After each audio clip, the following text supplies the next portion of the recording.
हिंदुस्तान में अक्सर इस बात को लेकर चर्चाएं होती रहती हैं कि अगर औरंगज़ेब की जगह शाहजहां के सबसे बड़े बेटे दारा शिकोह बादशाह बनते तो क्या होता।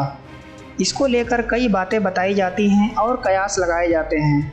आज की इस वीडियो में कहानी उसी दारा शिकोह की कि जिसके एक हाथ में कुरान तो दूसरे हाथ में उपनिषद हुआ करते थे, जिसे शाहजहां ने अपना जानशीन बनाया था और 2 करोड़ रुपए सालाना पेंशन देकर हमेशा अपने दरबार में अपनी आंखों के सामने ही रखा था। अगर हम मुग़ल सल्तनत के इतिहास के पन्नों को पलटें तो ये मालूम होता है कि बाबर के बाद से ही उत्तराधिकार के लिए जंग होती रही है। जहां हुमायूं को हिंदुस्तान में वापसी के लिए अपने भाइयों तक से लड़ाई लड़नी पड़ी, तो वहीं अकबर के बेटे जहांगीर भी अपने छोटे भाई दानियाल की मौत के जिम्मेदार बने। यही किस्सा शाहजहां के साथ भी हुआ। शाहजहां ने न सिर्फ अपने 2 भाइयों खुसरो और शहरयार की मौत का आदेश दिया, बल्कि 1628 में गद्दी संभालने पर अपने 2 भतीजों और 2 चचेरे भाइयों को भी मरवाया। यही सिलसिला शाहजहां के बाद भी जारी रहा। उनके बेटे औरंगज़ेब ने अपने बड़े भाई और शाहजहां के चहेते बेटे दारा शिकोह का सिर कलम करवाकर मुग़ल सिंहासन पर अपना अधिकार जमाया था। आज की इस वीडियो में हम दारा शिकोह की ज़िंदगी के बारे में विस्तार से जानेंगे।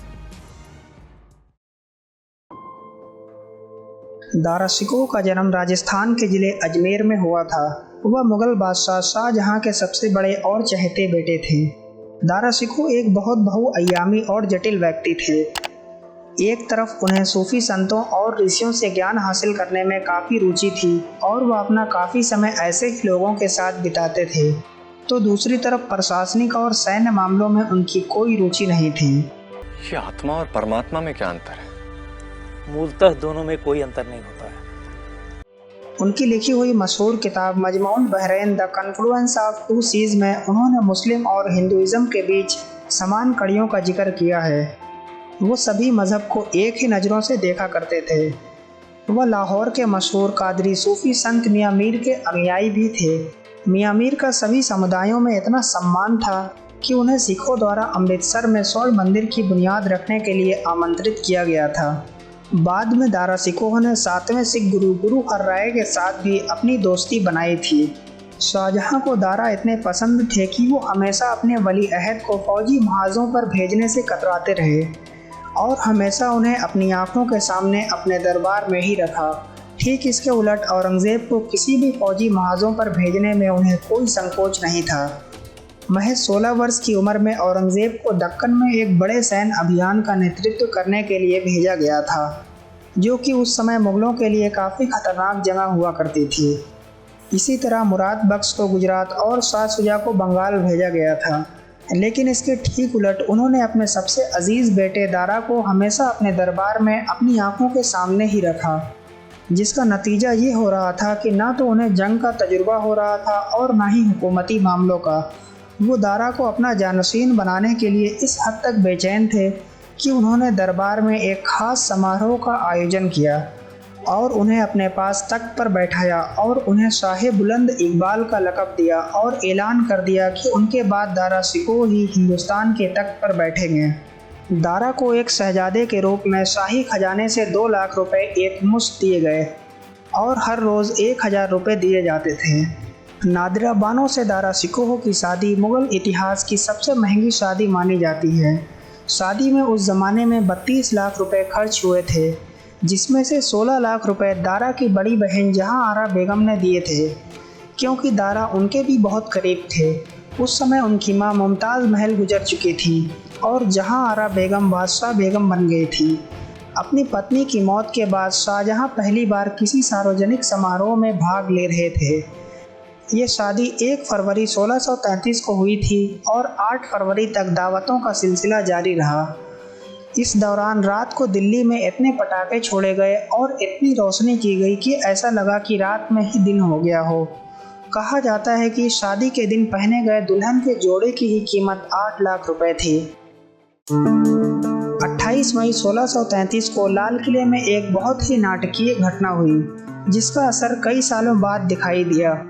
अमेरिकी इतिहासकार ऑड्री ट्रेचके ने अपनी किताब Aurangzeb the man and the myth में इस घटना का जिक्र करते हुए लिखती हैं कि दारा शिकोह की शादी के बाद एक जश्न के मौके पर शाहजहां ने 2 हाथियों सुधाकर और सूरत सुंदर के बीच एक मुकाबला करवाया था। ये मुगलों की तफरीह का एक पसंदीदा जरिया हुआ करता था। सुधाकर ने अचानक शदीद गुस्से में घोड़े पर सवार औरंगजेब की तरफ दौड़ लगाई। औरंगजेब ने सुधाकर के माथे पर नेजे से वार किया, जिससे वो और गुस्सा हो गया। उसने घोड़े को इतनी जोर से धक्का दिया कि औरंगजेब जमीन पर आ गिरे। उन्हें बचाने के लिए उनके भाई शुजा और राजा जय सिंह आगे बढ़े, लेकिन हाथी का खौफनाक रूप देखकर उनके भी पैर थम गए। फिर औरंगजेब अपनी जगह से उठे और जैसे तैसे उस हाथी को काबू किया। इस बीच दूसरे हाथी श्याम सुंदर ने भी सुधाकर का ध्यान बटाया और उसे मुकाबले में दोबारा खींच लिया। औरंगजेब को बादशाह के सामने लाया गया। उन्होंने अपने बेटे को तुरंत गले से लगा लिया। बाद में एक जलसा कराया गया जिसमें औरंगजेब को बहादुर का खिताब दिया गया। उन्हें सोने में तौलवाया गया और वो सोना उनको उपहार में दे दिया गया। इस पूरे मुकाबले के दौरान दारा शिकोह पीछे खड़े रहे। उन्होंने औरंगजेब को बचाने की कोई कोशिश नहीं की। शाहजहां के दरबारी इतिहासकारों ने भी इस वाक़ये को नोट किया और इसकी तुलना 1610 में हुई उस घटना से की जब शाहजहां ने अपने पिता जहांगीर के सामने एक खूंखार शेर को काबू में किया था। ये घटना इस बात का प्रारंभिक संकेत था कि आगे चलकर हिंदुस्तान की गद्दी कौन संभालेगा। दारा शिकोह की सार्वजनिक छवि एक कमज़ोर योद्धा और अयोग्य प्रशासक की थी, लेकिन ऐसा नहीं है कि उन्होंने कभी जंग में हिस्सा ही नहीं लिया था। जब औरंगजेब कंधार से नाकामयाब होकर वापस आ गए, तब दारा ने शाहजहां से खुद कंधार जाने की पेशकश की, जिसे उन्होंने मान लिया। लाहौर पहुंचकर दारा ने 70,000 लोगों की फौज तैयार की, जिसमें 110 मुस्लिम और 58 राजपूत सिपाहसालार शामिल थे। इस फौज में 230 हाथी, 6,000 जमीन खोदने वाले, 500 भिश्ती और बहुत से तांत्रिक जादूगर और हर तरह के मौलाना और साधु भी शामिल थे। अपने सिपाहसालारों से सलाह लेने के बजाय दारा इन तांत्रिकियों और नजूमियों से सलाह लेकर हमले का दिन निर्धारित कर रहे थे। उनके ऊपर वो बहुत पैसा भी खर्च कर रहे थे। मेरी दुआओं के असर से 3 घंटे के अंदर दुश्मन तोप से गोले बरसाना पड़ता है। फिर आपकी फौज कंधार पे हमला करके किले पर कब्जा कर लेगी। वो कैसे? मैं दुआ करूंगा, लेकिन उसके लिए मेरी भी कुछ जरूरतें हैं। मुझे खाने के लिए मुफ्त रसद दिया जाए और 20 रुपए रोज दिए जाए। उधर फारसी सैनिकों ने बहुत ही शानदार रक्षा योजना तैयार की हुई थी। कई दिनों तक घेरा डालने के बाद भी दारा को असफलता ही हाथ लगती है और उन्हें खाली हाथ ही दिल्ली वापस लौटना पड़ता है। फिर भी दिल्ली लौटने पर शाहजहां ने पुरजोर तरीके से उनका इस्तकबाल किया। 6 सितंबर 1657 को शाहजहां की बीमारी के बाद चारों मुगल शहजादों में सत्ता पाने की होड़ लग गई। शाह शुजा ने सबसे पहले अपनी चाल चली और खुद को बंगाल में मुगल बादशाह घोषित कर दिया और पूर्व से आगरा की ओर कूच कर दिया। मुराद बख्श ने खुद को औरंगजेब के साथ जोड़ लिया। शाहजहां के मजबूत समर्थन के बावजूद दारा इस लड़ाई में कैसे हार गए? उनकी मौत के बाद उनके साथ क्या हुआ?